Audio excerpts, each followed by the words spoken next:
हमारे समृद्ध इतिहास को जोड़ता है और जब आज हम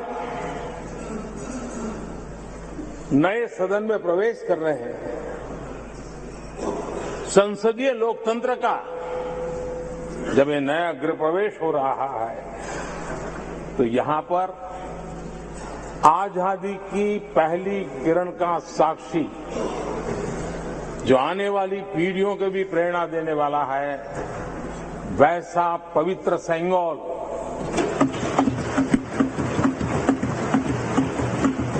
और ये वो सेंगोल है जिसको के प्रथम प्रधानमंत्री पंडित नेहरू का स्पर्श हुआ था। ये पंडित नेहरू के हाथों में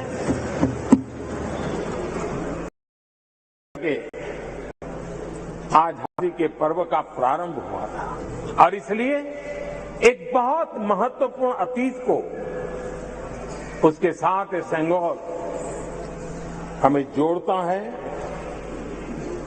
तमिलनाडु की महान परंपरा का वो प्रतीक तो है ही, देश को जोड़ने का भी, देश की एकता का भी वो प्रतीक है।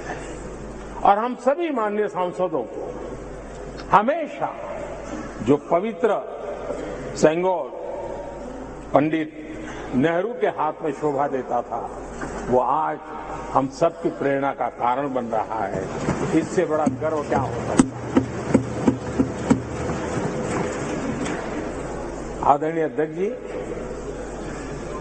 नए संसद भवन की भव्यता आधुनिक भारत के महिमा को भी मंडित करती है। हमारे श्रमिक, हमारे इंजीनियर्स, हमारे कामगारों, उनका पसीना इसमें लगा है और कोरोना काल में भी प्रेरणा देने वाला है। और 30,000 से ज्यादा श्रमिक बंधुओं ने परिश्रम किया है, पसीना बहाया है इस भव्य व्यवस्था को खड़ी करने के लिए और कई पीढ़ियों के लिए ये बहुत बड़ा योगदान है। माननीय अध्यक्ष जी, मैं उन श्रमयोगियों का नमन तो करता ही, लेकिन एक नई परंपरा का प्रारंभ हो रहा है, इसका मुझे अत्यंत आनंद है। इस सदन में एक डिजिटल बुक रखी गई है, जिस डिजिटल बुक में उन सभी श्रमिकों के पूरा परिचय इसमें रखा गया है, ताकि आने वाली पीढ़ियों को पता चलेगा कि हिंदुस्तान के किस कोने से कौन श्रमिक ने आकर के इस भव्य इमारत को, यानी उनके पसीने को भी अमरत्व देने का प्रयास इस सदन में हो रहा है। ये एक नई शुरुआत है, शुभ शुरुआत है और हम सब के लिए गर्व की शुरुआत है।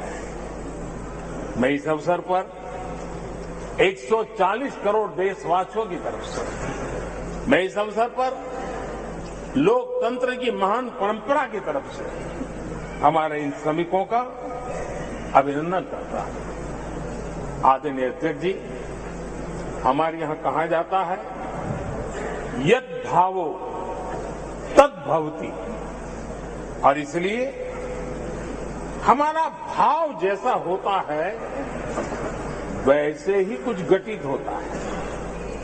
यद भावो तद भवति, और इसलिए हम जैसी भावना करते हैं और हम जैसी भावना करके प्रवेश किया, मुझे विश्वास है भावना भीतर जो होगी, हम भी वैसे ही खुद भी बनते जाएंगे और वो बहुत बड़ी स्वाभाविक है। भवन बदला है, मैं चाहूंगा भाव भी बदलना चाहिए, भावना भी बदलनी चाहिए।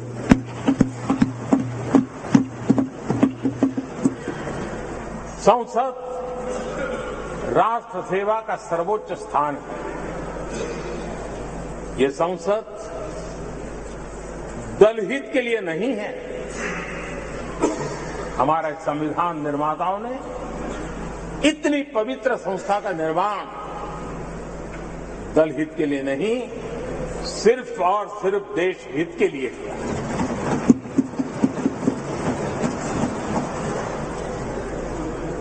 नए भवन में हम सभी अपने वाणी से, विचार से, आचार से संविधान के जो स्पिरिट है उन मानदंडों को लेकर के, नए संकल्पों के अनुसार नई भाव को लेकर के, नई भावना को लेकर के मैं आशा करता हूं। अध्यक्ष जी, आप कल भी कह रहे थे, आज भी कह रहे थे, कभी स्पष्ट कह रहे थे, कभी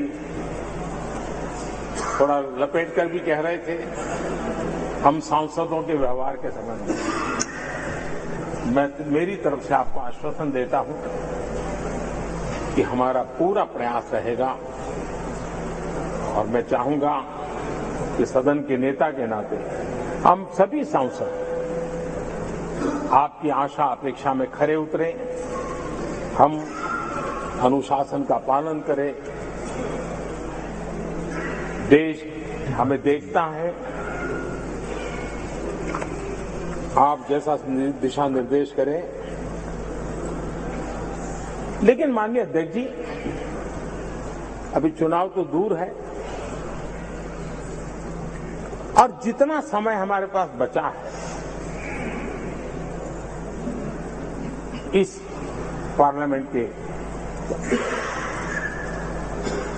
मैं पक्का मानता हूं कि यहां जो व्यवहार होगा ये निर्धारित करेगा कि कौन यहां बैठने के लिए व्यवहार करता है और कौन वहां बैठने के लिए व्यवहार करता है। जो वहां ही बैठे रहना चाहता है उसका व्यवहार क्या होगा, और जो यहां आकर के भविष्य में बैठना चाहता है उसका व्यवहार क्या होगा, इसका फर्क बिल्कुल आने वाले महीनों में देश देखेगा और उनके बर्ताव से पता चलेगा, ये मुझे पूरा विश्वास है। आदरणीय अध्यक्ष जी, हमारे यहां वेदों में कहा गया है, सम्यच्च सब्रता भूत्वा वाचम वदत भद्रया, अर्थात हम सब एक मत होकर, एक समान संकल्प लेकर कल्याणकारी सार्थक संवाद करें। यहां हमारे विचार अलग हो सकते हैं, विमर्श अलग हो सकते हैं, लेकिन हमारे संकल्प एकजुट ही होते हैं, एकजुट ही रहते हैं और इसलिए हमें उसकी एकजुटता के लिए भी भरपूर प्रयास करता रहना चाहिए। आदरणीय अध्यक्ष जी, हमारी संसद ने राष्ट्रहित के तमाम बड़े अवसरों पर ही इसी भावना से काम किया है। न कोई इधर का है न उधर का है, सब कोई राष्ट्र के लिए करते रहे। मुझे आशा है कि इस नई शुरुआत के साथ इस संवादीय के वातावरण में और इस संसद के पूरे डिबेट में हम उस भावना को जितनी ज्यादा मजबूत करेंगे, हमारी आने वाली पीढ़ियों को अवश्य हम प्रेरणा देंगे। संसदीय परंपराओं की जो लक्ष्मण रेखा है, उन लक्ष्मण रेखा का पालन हम सबको करना चाहिए और वो स्पीकर महोदय की अपेक्षा को हमें जरूर पूरा करने की कोशिश करनी चाहिए। आदरणीय अध्यक्ष जी, लोकतंत्र में राजनीति, नीति और शक्ति का इस्तेमाल ये समाज में प्रभावी बदलाव का एक बहुत बड़ा माध्यम होता है और इसलिए स्पेस हो या स्पोर्ट्स हो, स्टार्टअप्स हो या सेल्फ हेल्प ग्रुप हो, हर क्षेत्र में दुनिया भारतीय महिलाओं की ताकत देख रही है। G20 की अध्यक्षता विमेन लेड डेवलपमेंट की चर्चा आज दुनिया इसका स्वागत कर रही है, स्वीकार कर रही है। दुनिया समझ रही है कि सिर्फ महिलाओं के विकास की बात इनफ नहीं है। हमें मानव जाति की विकास यात्रा में उस नए पड़ाव को अगर प्राप्त करना है, राष्ट्र के विकास यात्रा में हमने नई मंजिलों को पाना है, तो यह आवश्यक है कि विमेन लेड डेवलपमेंट को हम बल दें और G20 में भारत की बात को विश्व ने स्वीकार किया है। महिला सशक्तिकरण की हमारी हर योजना ने महिला नेतृत्व करने की दिशा में बहुत सार्थक कदम उठाए हैं। आर्थिक समावेश को ध्यान में रखते हुए जनधन योजना शुरू की। 50 करोड़ लाभार्थियों में से भी अधिकतम महिला बैंक अकाउंट के धारक बनी है। ये अपने आप में बहुत बड़ा परिवर्तन भी है, नया विश्वास देता है।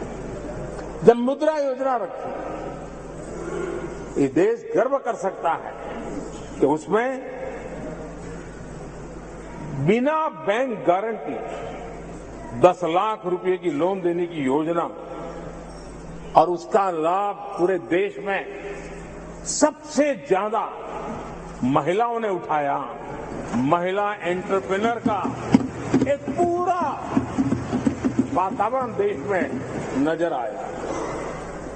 पीएम आवास योजना, पक्के घर, ये भी उसकी रजिस्ट्री ज्यादातर महिलाओं के नाम हुई, महिलाओं का मालिकाना हक बना।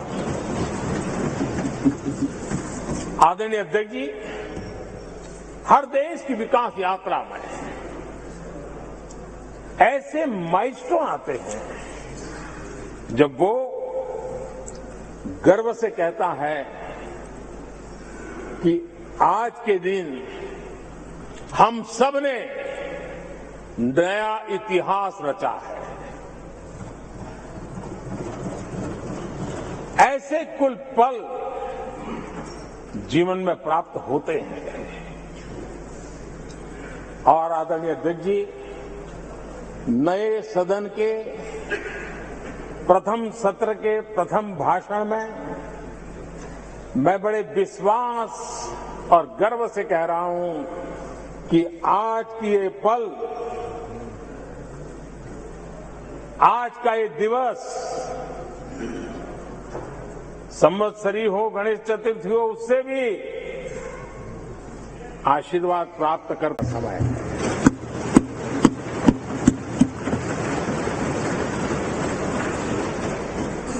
हम सबके लिए पल गर्व की पल है। अनेक वर्षों से महिला आरक्षण के संबंध में बहुत चर्चाएं हुई हैं, बहुत वाद विवाद हुए हैं। महिला आरक्षण को लेकर संसद में पहले भी कुछ प्रयास हुए हैं।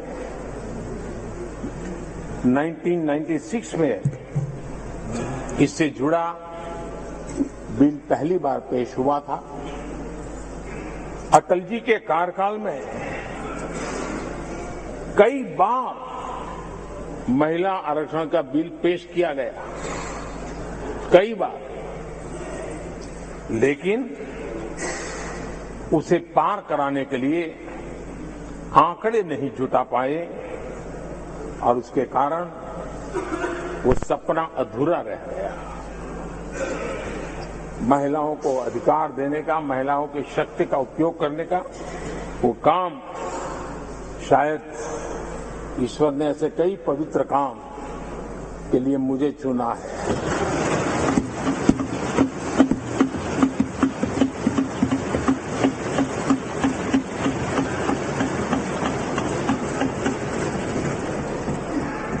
बार फिर हमारी सरकार ने इस दिशा में कदम बढ़ाया है। कल ही कैबिनेट में महिला आरक्षण वाला जो विधेयक है उसको मंजूरी दी गई है।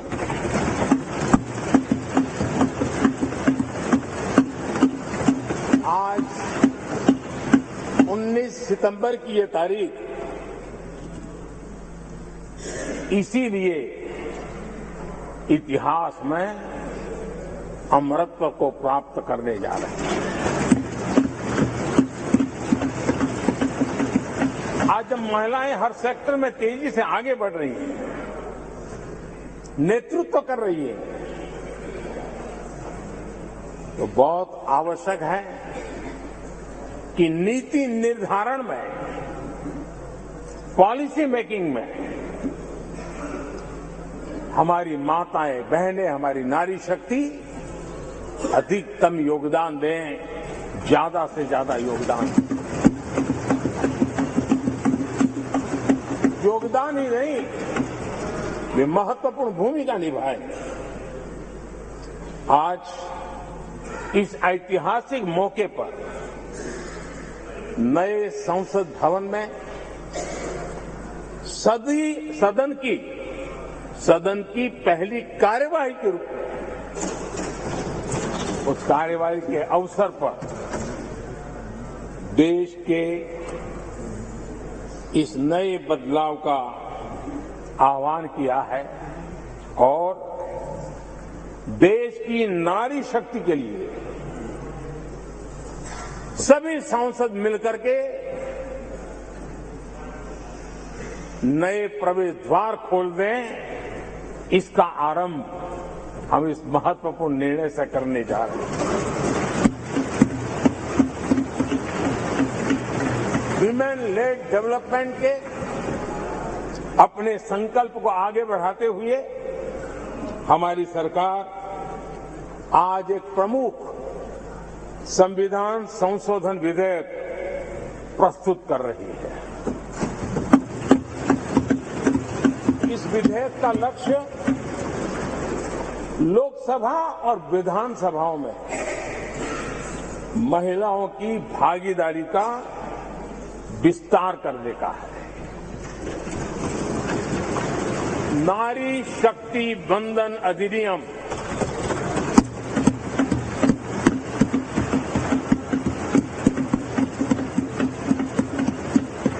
नारी शक्ति वंदन अधिनियम, इसके माध्यम से हमारा लोकतंत्र और मजबूत होगा। मैं देश की माताओं, बहनों, बेटियों को नारी शक्ति वंदन अधिनियम के लिए बहुत बहुत बधाई दूंगा। मैं सभी माताओं, बहनों, बेटियों को आश्वस्त करता हूं कि हम इस बिल को कानून बनाने के लिए संकल्पबद्ध है।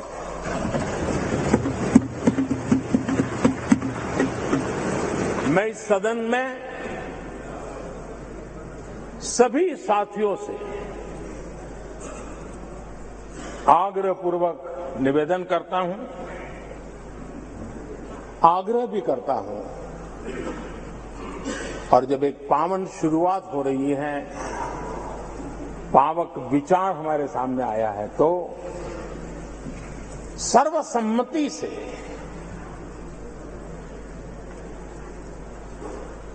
जब ये बिल कानून बनेगा तो उसकी ताकत अनेक गुना बढ़ जाएगी।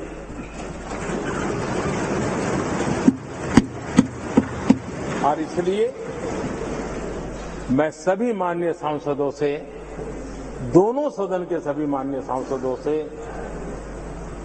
इसे सर्वसम्मति से पारित करने के लिए प्रार्थना करते हुए आपका आभार व्यक्त करता हूं कि इस नए सदन के प्रथम सत्र में मुझे आपने मेरी भावनाओं को व्यक्त करने का अवसर दिया। बहुत बहुत धन्यवाद।